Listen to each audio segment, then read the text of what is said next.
on politics and take on entertainers and all kinds of tidbits of American culture. Elvis, a particular favorite. You've Yes. Well, the American Messiah. You got to talk about him. Hell. So what is the Mojo perspective? Where are you coming from, and what's being said?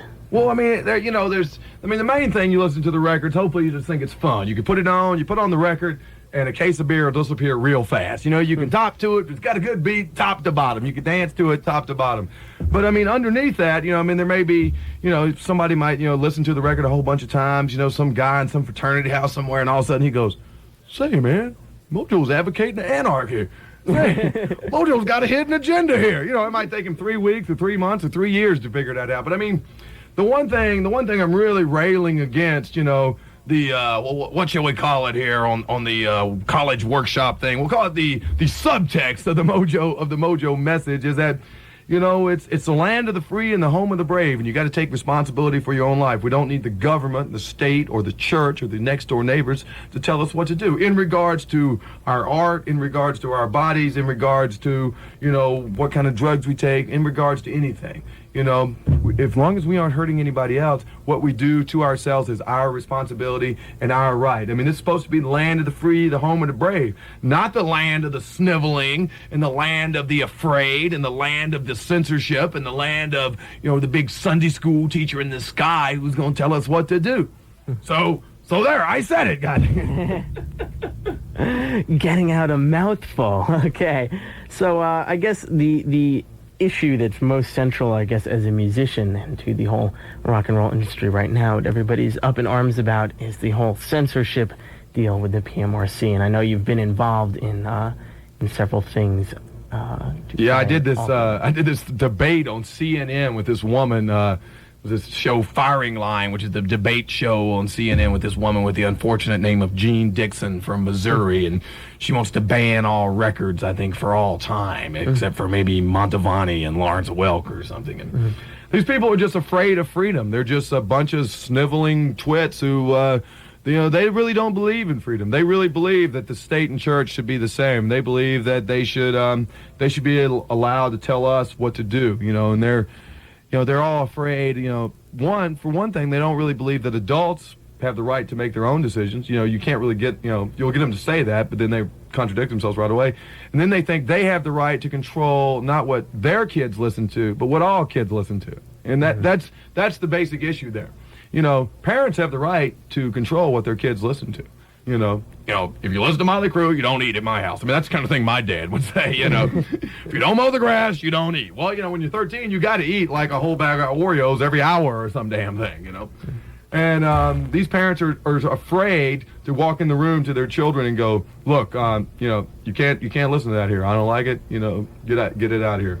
I don't know. It's a bunch of weak people who are afraid of freedom.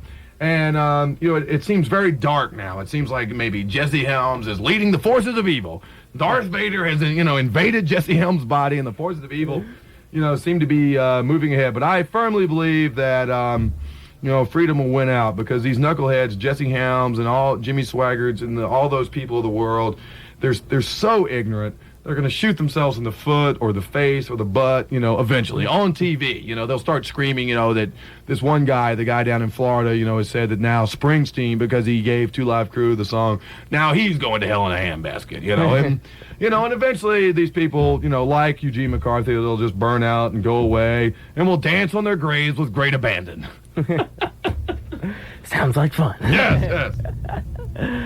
Okay, so, is this album, is Otis an album that Mojo's kids would listen to? Oh, yeah, definitely so. This is family material? It's nearly so. I mean, not really. I mean, there's one song, Put a Sex Machine in the White House, which is about why we need to be pushing the love button, not the nuclear button, and, there's some stuff in there that's definitely not going to get played on the radio, or if you do play it, you're going to have to, run away real fast or something. But this whole idea that we should be afraid of sex, I mean, there's no reason we shouldn't be shielding children from sex. That's where children came from. The whole idea, one, that there's something wrong with the naked body, that some guy named Calvin over in Europe, came up with this idea, we're being punished by God and it makes our wee-wees look weird or something. I mean, who believes this? Put a million fig leaves all over you. I mean, everybody's got a body. It's no big deal.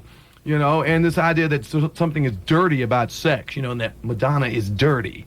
Madonna ain't dirty. She's horny. And she's exploiting that. I mean, there's nothing wrong with horniness. I mean, it's a natural thing. It's just like being hungry. It's part of being a human. It's part of being alive. And anybody that thinks otherwise is a knucklehead.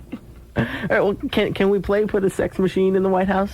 Well, will we get in trouble? You'll nearly get in trouble, but go ahead, take a chance. Let's see. It's the P word that rhymes with wussy is in there. The P word that rhymes with wussy. In reference to George Bush. I don't know.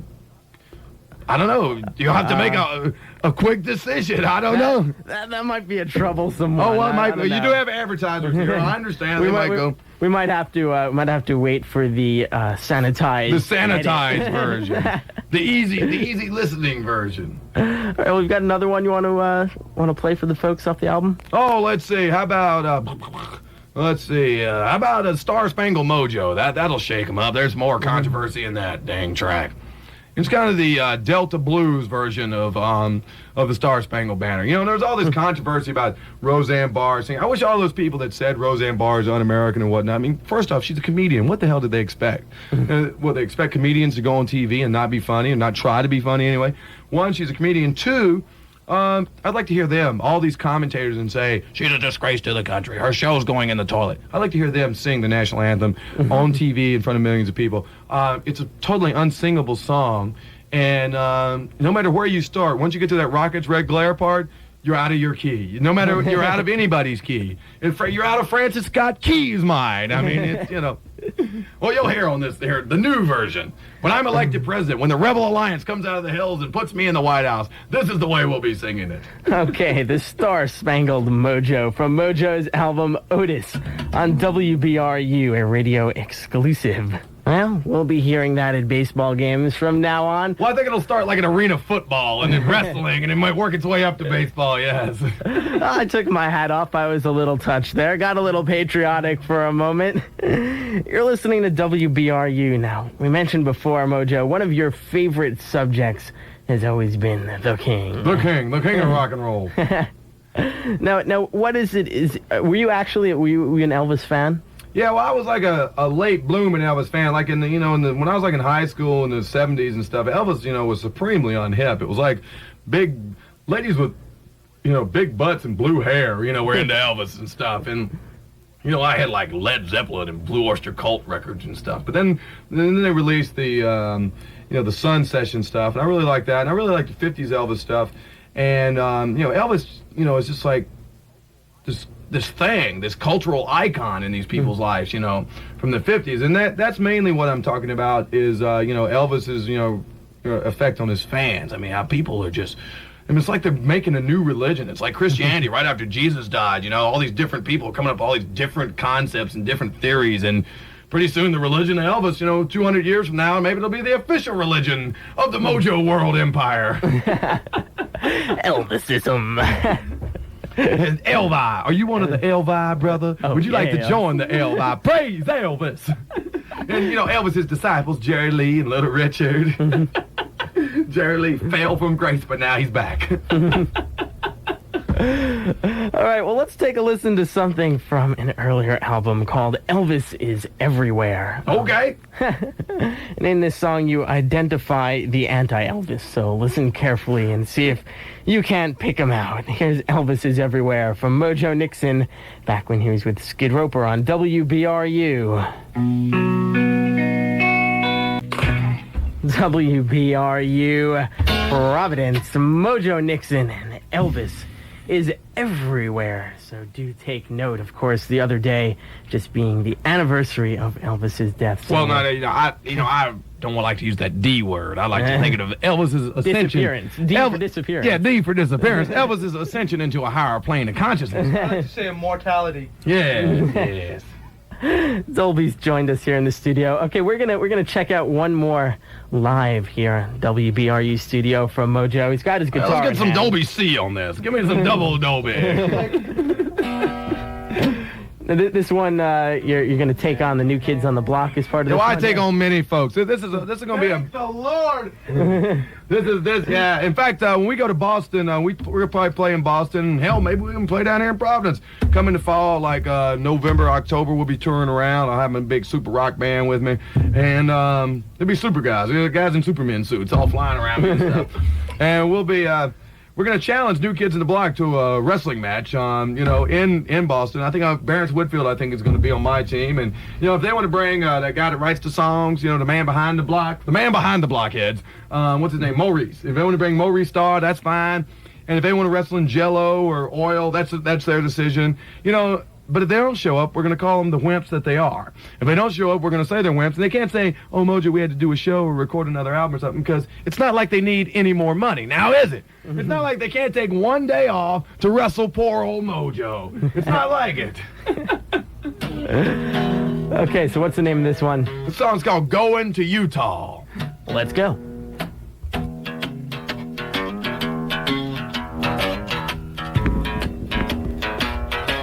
Well, I'm going to Utah, gonna talk to God. Yeah, I'm going to Utah, gonna talk to God. Talk to God. See if he'll sell me a great big lightning rod. Well, I'm going to the desert, I'm gonna lick some toads. Lick some toads. Well, I'm going to the desert. I'm gonna lick a toad. Lick a toad. I'm gonna be breaking all kind of federal codes. That's what I'll be doing.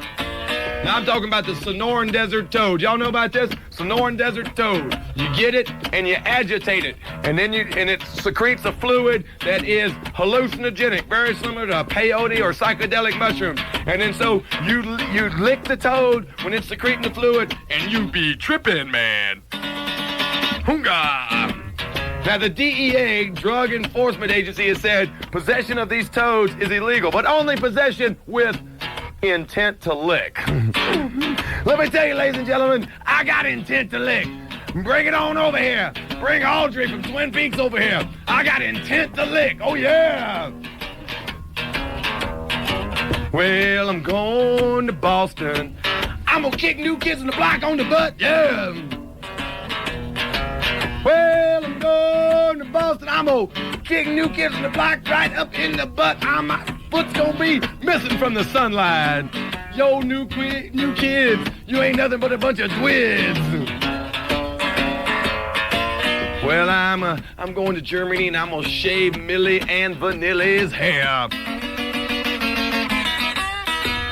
I'm going to Germany, I'm going to shave Millie and Vanilli. Big head. I don't know which one is which. Which one is? I need to tell Millie from Vanilli. Well, after I shave their heads, I'm going to put some big marks on them so you can tell who is who. God dang. Whoa. Going to New York City, I'm going to take a dump right on Donald Trump. Going to New York City, I'm going to take a dump on Donald Trump. Splat, splat, squish, squish. Yo, Donald, you ain't nothing but a big ugly chump. Now, everybody out there, everybody sing. Well, I'm going to the desert. I'm gonna lick some toads.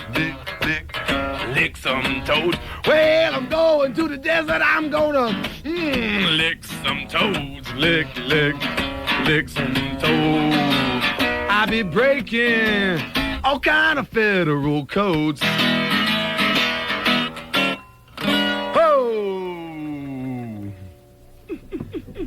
Okay. Well, I guess y'all won't invite me back now after that. You know, the last one was, what the hell was that? This one was, what the hell is that? And get away from my kids. All